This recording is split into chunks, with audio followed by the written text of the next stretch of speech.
G'day guys, Ron here from Osborne Digital Marketing. Today I'm going to explain what is SEO testing and why you should do SEO tests. Let's jump into it. So what exactly is SEO testing? Well, SEO testing is where you test out different things on different assets, websites that you own to see what helps rank it in Google. That's essentially what SEO testing is. So why is it actually important to perform SEO tests? Well, let me explain. If you think about it like this, there's a lot of noise out there right now for the SEO space. There's always been, and there always will be. But things are moving so fast, and things that were working yesterday aren't working today. So what actually works? This is why you need to test. Now, the big benefit of testing is you'll save money. Now, think about it like this. If you go out there and you build an asset, and you start to test things and you thought that it would have cost you $2,000 to achieve those results, but it actually only cost you $500. Well, now you know that you can deploy that method on a client's website and save yourself a bucket of money. That's a fantastic reason to perform the tests. Now you want to perform tests on your own assets so you know what's going on, and it will make you feel more confident as you do SEO. Because what will happen in SEO, you'll get these random things that just take off, and you want to be able to quantify why that has actually happened compared to sitting there going, oh, it worked because I built links. Was it that? Or was it the fact that you shared it out on this social platform and that helped lift it up? That's why you want to perform SEO tests, to get answers and help with your confidence. So how do you do SEO tests? Let me show you an example. So let's just say I'm trying to figure out what will rank and what will move the needle for a plumbing website. Now, this is what I would want to do. I would want to set up two assets that are essentially identical. Essentially, not exactly the same, because one of them is going to be pinged for duplicate content, all of that. It's obvious, but you want to have a control group essentially. So you want to have two websites, website number one, website number two. Now, I'm trying to rank for plumber near me as an example. So what would I do? Well, I heard that sending in plumber near me anchor text into the homepage were brilliant. It helps rank the page quicker for that target keyword. Should I do that? So I'm going to do that. I'm going to start sending in. So this is about a bit of link.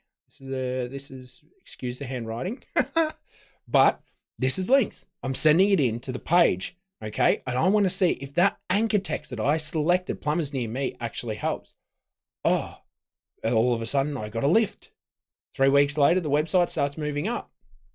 Now, what happened to this website? The reason you need to have two websites, you need to have a control study, is because you want to be able to determine, was that what you actually did, or was it just an update and both of them moved up? If both of them moved up, this link probably didn't do anything. If this went up 2 positions, but this went up 6 positions, let's just say, you might have actually hurt your site. So make sure that you've always got something to compare it next to. But let's just say it went up 12 positions. This went up 12, that went up 6. What would you do from there if you're doing an SEO test? Run it again, but run it on a different field. So run it again over here, excuse my head, but you would want to run it on website 3 and website 4. Doing essentially the same thing. So you've got the control group here, and this is the one we're testing. So we're going to send in that link, which is this one right here. We're going to send in that link. Okay, we're sending that into this. Now, if this also moves up 10 positions and this moves up 5, happy days. We found a hack. There, our SEO test has turned positive results. Let's go after it. There's a positive correlation here. This is what you want to look at when you're performing any statistical analysis, is positive correlation to the work being performed. Don't get confused with causation, correlation, causation. You don't want that to happen with you. So make sure you see this result, test it again. Happens again, boom, happy days. You're on to something here. That is how you can perform SEO tests. Now, just some generic tips when it comes to testing SEO, doing SEO split testing tests. This is just some tips that you want to abide by. Make sure you're doing this. It's very, very important that you have a control group. You can't send tests to one website and then just be like, hey, it works. Because again, it could just be an update that we haven't been told about, that we have no idea about. You could have just done one thing right. But then when you build in another link or do something, it could be disastrous.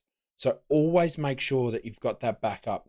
You've got the backup, you're building it to something else. Really, really, really helps.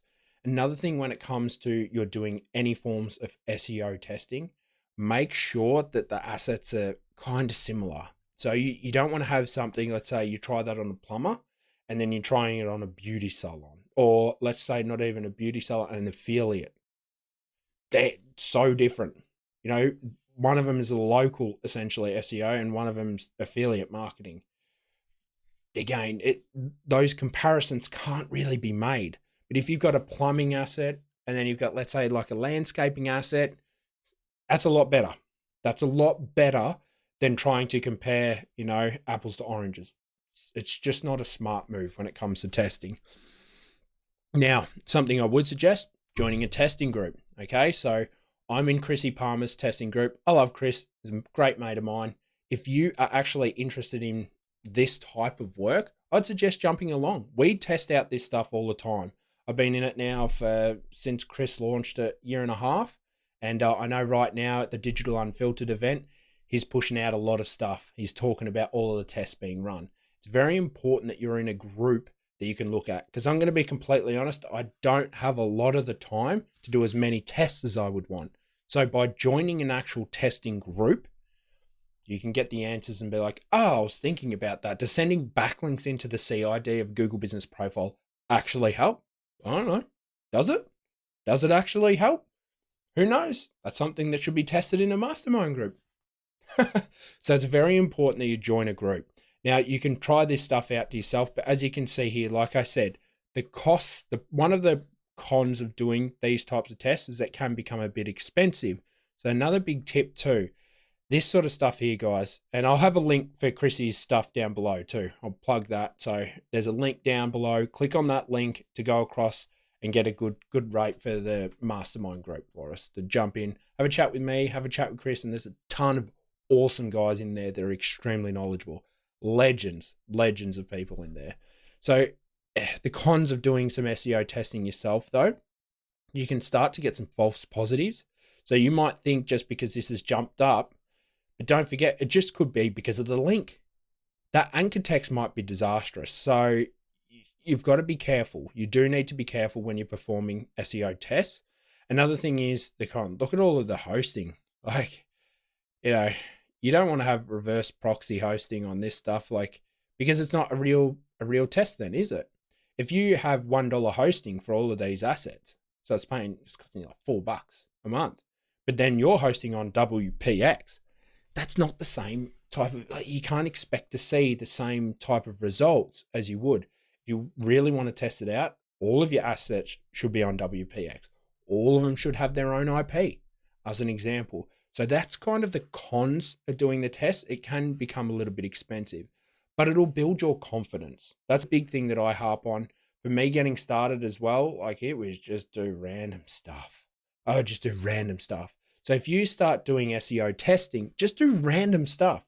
Build up assets, do random stuff to it. See what'll start to stick for you. And that's how you can start to get your foot in the door, being like, hey, this type of on-page methods work. If you don't have money to build links in, start with on-page. That's my secret for the on-page. That's how I squared away a lot of my stuff, is because at the start I was like, this backlink building, I had no idea. It was all confusing. So I took my time learning on-page, because you control that. And realistically, it's 60% of SEO. So control the on-page, control what you're doing there. That will help you a lot more. That is one of the best ways of doing it.